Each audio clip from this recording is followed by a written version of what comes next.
Cricket media சார்பாக வருக வருக என அன்போடு வரவேற்கிறேன்.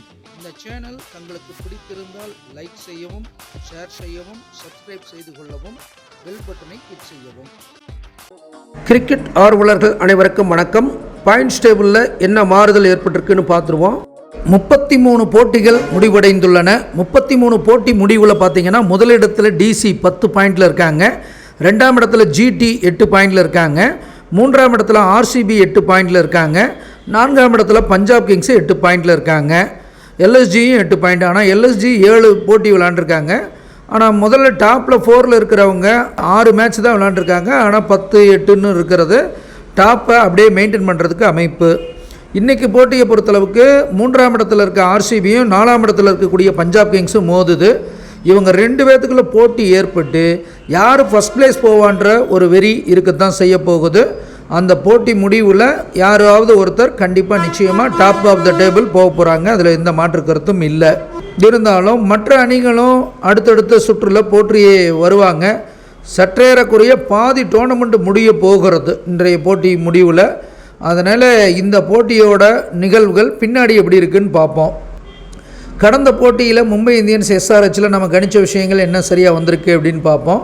எஸ்ஆர்ஹெச் பேட்டிங்கை பொறுத்தளவுக்கு டிராவிஸ் ஹெட்டு கிளாசன்லாம் நல்லா விளையாடுவாங்கன்னு சொல்லியிருந்தோம். டிராவிஸ் ஹெட்டு 28 ரன்களும், கிளாசன் பார்த்தீங்கன்னா 37 ரன்களும் அடித்தாங்க. அபிஷேக் சர்மாவுக்கு ஆரம்பத்தில் வாய்ப்புகள் வந்தது. அந்த வாய்ப்புகளை பயன்படுத்தி அவரும் ஒரு 40 ரன் அடித்தார். கடைசியாக அணிகேட் வருமா ஒரு 18 ரன்கள் அடித்தார்.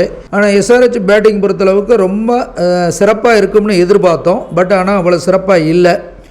எஸ்ஆர்ஹெச் பவுலிங்கை பொறுத்தளவுக்கு இஷான் மலிங்கா சிறப்பாக செயல்படுவார்னு சொல்லியிருந்தோம். அதன் அடிப்படையில் 4 ஓவருக்கு 36 ரன் கொடுத்து 2 விக்கெட் எடுத்தார். பட் முகமது ஷமி நல்லா பண்ணுவார்னு பார்த்தோம். விக்கெட் எதுவும் இல்லை, ஓரளவுக்கு கண்ட்ரோல் பண்ணி 3 ஓவருக்கு 28 ரனில் போட்டார். ஜீசன் அன்சாரி ஓரளவுக்கு போட்டிருக்காரு. ஹர்ஷல் பட்டேல் ஓரளவுக்கு ஒரு விக்கெட் எடுத்திருக்காருங்கிறது தான் இதோட நிகழ்வாக நம்ம சொல்ல வேண்டியதாக இருக்கிறது. பேட் கமின்ஸ் எதிர்பாராத விதமாக 4 ஓவரில் 26 ரன் கொடுத்து 3 விக்கெட் தான் எடுத்தார். அவர் தான் நல்ல பெர்ஃபார்மன்ஸ் பண்ணியிருந்தார் அப்படின்னு சொல்லலாம்.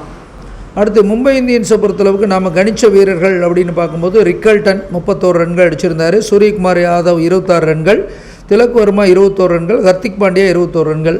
அப்போ கணித்த வீரர்கள் ஓரளவுக்கு நல்லா விளாண்டுருக்காங்க. அதையும் தாண்டி நமக்கு Will Jacks 36 run, Rohit Sharma 26 ரன்களும் அடிச்சிருக்காங்கங்கிறது தான் சொல்லணும்.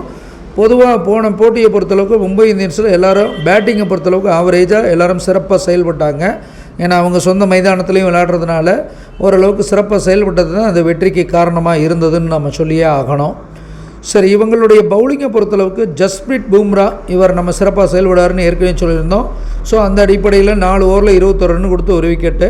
ஹர்திக் பாண்டியாவும் செயல்படுவார்னு சொன்னோம், அவரும் 1 விக்கெட்டு. ரன்னு போனாலும் கூட முக்கியமான விக்கெட்டை எடுத்து கொடுத்தது தான் அவருக்கு பலமாக இருந்தது. போல்ட்டும் கடைசி நேரத்தில் 1 விக்கெட்டுகளில் எடுத்தார். இன்றைய போட்டியை பொறுத்தளவுக்கு ரொம்ப பரபரப்பான போட்டியாக இருக்க போகிறது. அது ஆர்சிபி அணி சொந்த ஊரில் இது வரைக்கும் தோத்துட்டு தான் இருக்காங்க. அப்போ ஜெயிக்கிறாங்களான்னு பார்ப்போம். பஞ்சாப் கிங்ஸுக்கு எதிராக மோதுறாங்க. பஞ்சாப் கிங்ஸு வலுவான அணியாக இருக்குது, பார்ப்போம். அடுத்து ஃபர்ஸ்ட் செக்மெண்ட் நீயா நானா.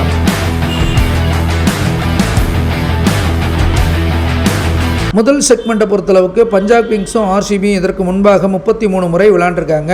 அதில் பஞ்சாப் கிங்ஸு 17 முறை வெற்றி பெற்று ஒரு லீடு எடுக்கிறாங்க. ஆர்சிபி 16 முறை வெற்றி பெற்றிருக்காங்க. இதில் ஒரு பெரிய வித்தியாசம் ஒன்றும் இல்லை. இருந்தாலும் 2 சமம் வாய்ந்த அணி தான். அதிகபட்ச ஸ்கோர்கள்னு பார்க்கும்போது பஞ்சாப் கிங்ஸு ஆர்சிபிக்கு எதிராக 232 ரன்கள் அடிச்சிருக்காங்க. ஆர்சிபி பஞ்சாபுக்கு எதிராக 241 ரன்கள் அடிச்சிருக்காங்க. குறைஞ்ச ஸ்கோர் அப்படின்னு பார்க்கும்போது ஆர்சிபி 84க்குள்ளே சுருள்றாங்க, பஞ்சாப் கிங்ஸு 88 ரன்னில் சுருள்றாங்கங்கிறது தான் வரலாறாக இருக்கிறது. அப்போ கடந்த கால வரலாறு நெக் டு நெக்காக இருந்தாலும் பஞ்சாப் கிங்ஸு இதில் ஒரு லீடு எடுக்குது. அணி பெயர் நியூமராலஜி. டீம் நேமை பொறுத்தளவுக்கு பஞ்சாப் கிங்ஸு 1-8 வர்றது அந்த அணிக்கு அந்த பெயர் சிறப்பு இல்லை. அதனால் பஞ்சாப் கிங்ஸு இந்த பேடுன்ற சுச்சுவேஷனில் தான் இருக்கிறதுன்னு நம்ம சொல்லியே ஆகணும். அதே போல் ராயல் சேலஞ்சர்ஸ் பெங்களூரை பொறுத்தளவுக்கு அணி எண் 4-2 வர்றது குட்டாக வருது. ஸோ அந்த அணிக்கு இது பலமாக பார்க்கப்படுகிறது. இந்த செக்ஷன் வின்னர் ஆர்சிபி. கேப்டன் நேமை பொறுத்தளவுக்கு ரஜத் பட்டிதார் 3-4 வர்றாரு. ஸோ அது மீடியமாக வரக்கூடிய ஒரு அமைப்பு. அப்போ அவரும் நல்ல விதமாக தான் கேப்டன்சி எடுத்துகிட்டு வந்துட்டுருக்காரு. கடந்த கால ஆட்டங்களில் இந்த போட்டியிலையும் ஓரளவுக்கு மீடியமாக செயல்படுவார்ன்றதை காண்பிக்கிறது. அது மட்டும் இல்லாமல் ஸ்ரேஷ் ஐயர் 2-9 அவர் சிறப்பாக இருக்கிறதுனால இந்த செக்ஷன் வின்னர் வந்து ஸ்ரேஷ் ஐயர் அப்படின்னு சொல்லலாம்.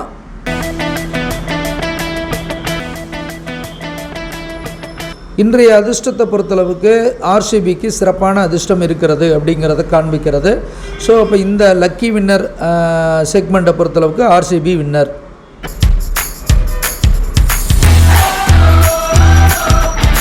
பிரசன்ன ஜாதகத்தை பொறுத்தளவுக்கு ஆர்சிபியுடைய அதிபதி கதிர் பார்த்திங்கன்னா 10ஆம் இடத்துல பகை பெற்றிருக்கிறது அவ்வளோ சிறப்பு இல்லை.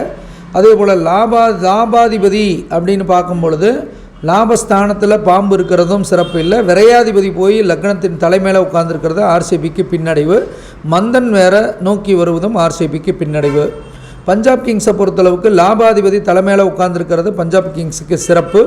அதே போல் பார்த்திங்கன்னா அதன் அதிபதி மந்தன் பார்த்திங்கன்னா நமக்கு 8ஆம் இடத்துல இருக்கிறதுனால இவங்களும் கொஞ்சம் ஸ்ட்ரகிள் சந்திப்பாங்க. இருந்தாலும் முடிவு வந்து இந்த செக்ஷன் வின்னர் பஞ்சாப் கிங்ஸு. நஷ்ட ஜாதகத்தை பொறுத்தளவுக்கு பார்த்திங்கன்னா ஆர்சிபியுடைய அதிபதி புதன் நீச்சமாகிறாரு. அப்போ நீச்சமாகிறது சிறப்பில்லை, ஆனாலும் நீச்ச பங்கமாகுது. பஞ்சாப் கிங்ஸோட அதிபதி குரு பார்த்திங்கன்னா பகை பெற்று அமர்றாரு. பஞ்சாப் கிங்ஸோட லாபாதிபதி சுக்கிரன் உச்சம் பெறுவது பஞ்சாப் கிங்ஸுக்கு பலம். ஆனால் கேகேஆருடைய லாபஸ்தானத்தில் நீச்ச கேது இருக்கிறது அவ்வளோ சிறப்பு இல்லை. அதே போல் பார்த்திங்கன்னா பஞ்சாப் கிங்ஸோடைய லாபாதிபதி உச்சம் பெறாரு. இவங்க லாபாதிபதி வந்து சந்திரன் கொஞ்சம் மீடியமாக இருக்குது. இது ஈக்குவலாக தான் நம்ம சொல்லணும். ஸோ அவர் ப்ரிடிக்ஷன்ஸை பொறுத்தளவுக்கு me and you Punjab Kings. அடுத்து கேப்டன் நேமில் பஞ்சாப் கிங்ஸு, ஜாமக்கோலில் பஞ்சாப் கிங்ஸு. டீம் நேம் பொறுத்தளவுக்கு ஆர்சிபி, டுடே லக்கியில் ஆர்சிபி. அப்போ பஞ்சாப் கிங்ஸு 3 வர்றாங்க, ஆர்சிபி 2 வருது. ஸோ அப்போ இந்த போட்டியை பொறுத்தளவுக்கு கொஞ்சம் கடுமையாக இருக்கும். இருந்தாலும் பஞ்சாப் கிங்ஸு கொஞ்சம் லீடு எடுக்கிறதுக்கு தான் அதிக வாய்ப்புகள் உண்டு. பெங்களூரில் மீண்டுமே ஒரு வெற்றியை தவற விடக்கூடிய அமைப்பு அப்படிங்கிறது தான் பெங்களூருக்கு நம்ம சொல்லி ஆகணும் ஆர்சிபியை பொறுத்தளவுக்கு. ஸோ இப்போ இந்த போட்டியில் பஞ்சாப் கிங்ஸ் வெற்றி பெற்று முதல் நிலைக்கு போகிறது கூட வாய்ப்புகள் சிறப்பாக இருக்குதுன்னு நம்ம சொல்லலாம். சிறந்த வீரர்கள் இது வரைக்கும் அப்படின்னு பார்த்திங்கன்னா இந்த போட்டிகளில் Phil Salt, Liam Livingstone, Virat Kohli, Josh Hazlewood, Bhuvneshwar Kumar, Suyash Sharma இவங்களாம் சிறப்பாக செயல்படுவாங்க. பஞ்சாப் கிங்ஸை பொறுத்தளவுக்கு Priyansh Arya, Nehal Wadhera, Glenn Maxwell, Marco Jansen, Yuzvendra Chahal, Arshdeep Singh இவங்கெல்லாம் சிறப்பாக செயல்படுறதுக்கு வாய்ப்புகள் உண்டு. ஸோ மீள் பார்வையை பொறுத்தளவுக்கு இதுவரைக்கும் 33 போட்டிகள் முடிஞ்சிருக்கு.